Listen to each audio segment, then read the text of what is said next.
ಬಿಸಿಲ ಬೇಗೆಯಿಂದ ಬೆಂದೋಗಿದ್ದಂತಹ ಜನತೆಗೆ ನಿನ್ನೆ ತಂಪೆರಿಬೇಕಾಗಿದ್ದಂತಹ ವರ್ಣ ರಣಭೀಕರ ರೀತಿಯಲ್ಲಿ ಆರ್ಭಟಿಸಿದ್ದು ನಗರದಲ್ಲಿ ಅಲ್ಲೋಲ ಕಲ್ಲೋಲವನ್ನೇ ಸೃಷ್ಟಿ ಮಾಡಿದೆ. ನೆನೆಯೂ ಕೂಡ ಬೌರಿಂಗ್ ಆಸ್ಪತ್ರೆಯ ತಡೆಗೋಡೆ ಒಂದೇನಿತ್ತು ಅದು ಕುಸಿದು 7 ಜನ ಸಾವನ್ನಪ್ಪಿದ್ರೆ ನಗರದ ಬೇರೆ ಬೇರೆ ಏರಿಯಾಗಳಲ್ಲಿ ದೊಡ್ಡ ದೊಡ್ಡ ಮರಗಳು ಧರಾಶಾಹಿಯಾಗಿದ್ದಾವೆ. ಆ ಒಂದು ಎಫೆಕ್ಟ್ ಸಿಎಂ ನಿವಾಸದಲ್ಲಿ ಅಂದ್ರೆ ಆ ರಸ್ತೆ ಏನಿದೆ ಕುಮಾರಕೃಪಾ ರಸ್ತೆ, ಆ ರಸ್ತೆಗೂ ಕೂಡ ತಟ್ಟಿದೆ.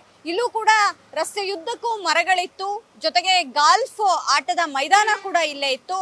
ಇದರ ಒಂದಿಷ್ಟು ಆ ಮರಗಳು ಮತ್ತೆ ಗಾಲ್ಫ್ ಏನು ಆಟದ ಮೈದಾನ ಇತ್ತು ಅದರ ನೆಟ್ ಕೂಡ ಧರೆಗೆ ಬೀಳುವಂತಹ ಪರಿಸ್ಥಿತಿ ನಿನ್ನೆ ಬಂದಂತಹ ಮಳೆಗೆ ನಿರ್ಮಾಣ ಆಗಿದೆ. ನಾನು ತೋರಿಸ್ತಾ ಹೋಗ್ತೇನೆ. ಇಡೀ ಅಂದ್ರೆ ಈ ಒಂದು ಕುಮಾರಕೃಪಾ ರಸ್ತೆ ಏನಿದೆ ಸಾಕಷ್ಟು ಮರಗಳಿಂದ ತುಂಬಿದೆ. ಇಲ್ಲಿ ಯಾವುದೇ ಮರಗಳನ್ನ ಕಟಾವು ಮಾಡುವಂತಹದ್ದು ಅಥವಾ ಕಡಿದು ಹಾಕುವಂತಹ ಕೆಲಸ ಆಗಿಲ್ಲ.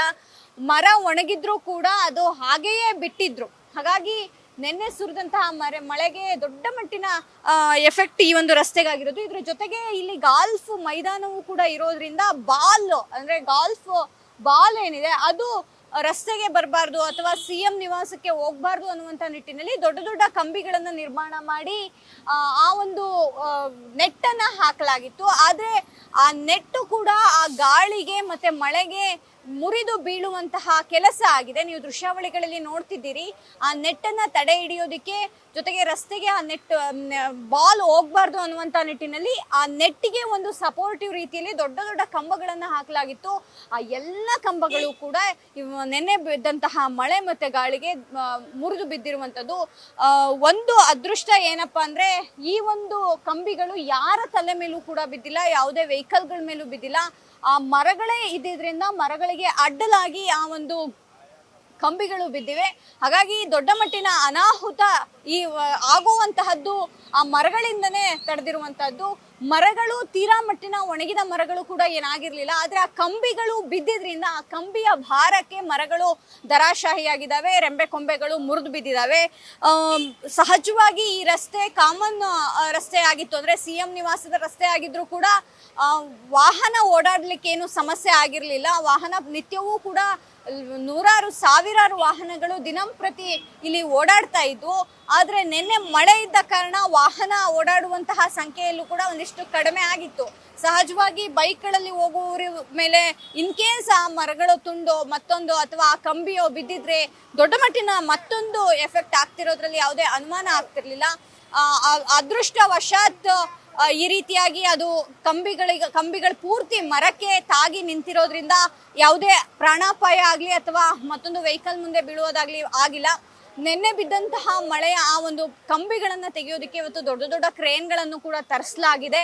ಆ ಕ್ರೇನ್ಗಳ ಮೂಲಕ ಅದನ್ನ ತೆಗಿಬೇಕಾದಂತಹ ಅನಿವಾರ್ಯತೆ ಇದೆ. ಯಾಕಂದ್ರೆ ಮತ್ತೆ ಇನ್ ಕೇಸ್ ಏನಾದ್ರೂ ಇನ್ನು 2-3 ದಿನ ಮಳೆ ಗಾಳಿ ಇರೋದ್ರಿಂದ ಇನ್ ಕೇಸ್ ಏನಾದ್ರೂ ಇವತ್ತು ಅದೇ ರೀತಿಯಾದಂತಹ ಮಳೆ ಬಂದು ಇದನ್ನ ಆಮೇಲೆ ತೆಗೆದ್ರಾಯ್ತು ಅನ್ನುವಂತಹದನ್ನ ಬಿಟ್ರೆ ಮತ್ತೊಂದಿಷ್ಟು ಸಮಸ್ಯೆ ಆಗೋದ್ರಲ್ಲಿ ಯಾವುದೇ ಅನುಮಾನ ಇಲ್ಲ. ಹಾಗಾಗಿ GBA ಅಧಿಕಾರಿಗಳು, ಗಾಲ್ಫ್ ಸಂಬಂಧಪಟ್ಟಂತಹ ಅಧಿಕಾರಿಗಳು, ಮೈದಾನಕ್ಕೆ ಸಂಬಂಧಪಟ್ಟಂತಹ ಅಧಿಕಾರಿಗಳೇನಿದ್ದಾರೆ ಎಲ್ಲರೂ ಕೂಡ ಈ ಒಂದು ನೆಟ್ಟನ್ನ ತೆಗೆಯೋದ್ರಲ್ಲಿ ಜೊತೆಗೆ ಆ ಒಂದು ಕಂಬಿಯನ್ನ ತೆರವು ಮಾಡೋದ್ರಲ್ಲಿ ಒಂದಿಷ್ಟು ಕಾರ್ಯಪ್ರವೃತ್ತರಾಗಿರುವಂತಹದ್ದು ನೀವು ನೋಡ್ತಾ ಇದ್ದೀರಾ. ಈಗ GBA ಇಂದನೂ ಕೂಡ ಅಧಿಕಾರಿಗಳು ಬಂದಿದ್ದಾರೆ. ಅಧಿಕಾರಿಗಳ ಜೊತೆಗೆ ಕೆಲಸಗಾರರು ಕೂಡ ಆ ಕ್ರೈನ್ ನ ಮೂಲಕ ಅದನ್ನ ತೆಗೆಯುವಂತಹ ಅಂದ್ರೆ ತೆರವು ಮಾಡುವಂತಹ ಕೆಲಸವನ್ನ ಮಾಡ್ತಾ ಇದ್ದಾರೆ.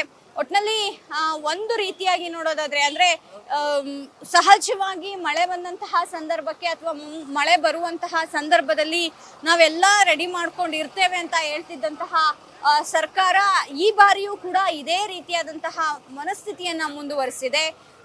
ಪ್ರತಿ ಬಾರಿಯೂ ಕೂಡ ಏನು ಸರ್ಕಾರದ ವತಿಯಿಂದ ಆಗಿರ್ಬೋದು ಅಥವಾ GBA ವತಿಯಿಂದ ಆಗಿರ್ಬೋದು ನಾವು ಮಳೆಗೆ ರೆಡಿಯಾಗಿದ್ದೇವೆ, ನಮ್ಮ ಅಧಿಕಾರಿಗಳೆಲ್ಲರೂ ಕೂಡ ರೆಡಿಯಾಗಿದ್ದಾರೆ ಅನ್ನುವಂತಹದನ್ನು ಹೇಳ್ತಾ ಇದ್ರು.